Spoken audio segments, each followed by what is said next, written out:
ప్రాన్స్లో ఉప్పు, పసుపు, నిమ్మరసం పిండి 2-3 సార్లు కడగాలి. ట్యాప్ కింద రన్నింగ్ వాటర్లో కడిగితే ఇంకా శుభ్రంగా అయిపోతుంది.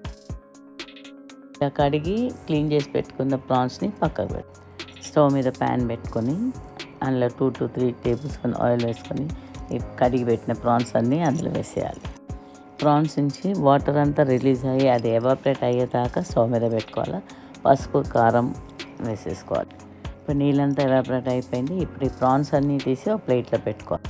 స్టవ్ మీద క్లే పాట్ పెట్టి అందులో గోంగూర, పచ్చిమిరపకాయలు అన్నీ వేసి మూత పెట్టి ఉడికియాలి. స్టవ్ మీద ఇంకో ప్యాన్ పెట్టుకొని 2 to 3 టేబుల్ స్పూన్ ఆయిల్ వేసుకొని అందులో 1 టీ స్పూన్ జీరా వేసుకోవాలి. చాప్ చేసి పెట్టుకున్న ఆనియన్ వేయాలి.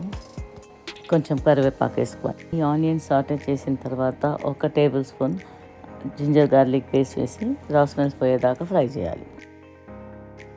ఇప్పుడు ఫ్రై చేసి పెట్టుకున్న ప్రాన్స్ అన్నీ కడాయిలో వేసేయాలి.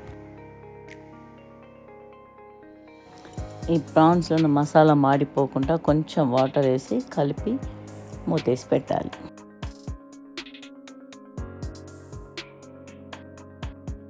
మూత తీసి ప్రాన్స్ ఉడికిందా అని చూస్తాం.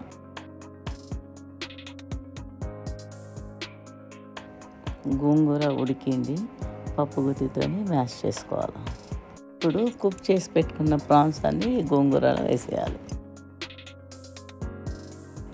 ఇవన్నీ కలిపి కొంచెం నీళ్ళు వేసుకోవాలి, అడుగు మాడకుండా. మీ టేస్ట్కి తగ్గట్టు ఉప్పు వేసుకోవాలి. ఇవన్నీ బాగా కలిపి కొత్తిమీర వేసుకొని కలిపి మూతేసి పెట్టేయాలి. స్టవ్ ఆపేయాలి. టేస్ట్లో అదిరిపోయే గోంగూర ప్రాన్స్ కర్రీ రెడీ. వేడి వేడి అన్నంతో తింటే చాలా టేస్టీ. Thanks for watching.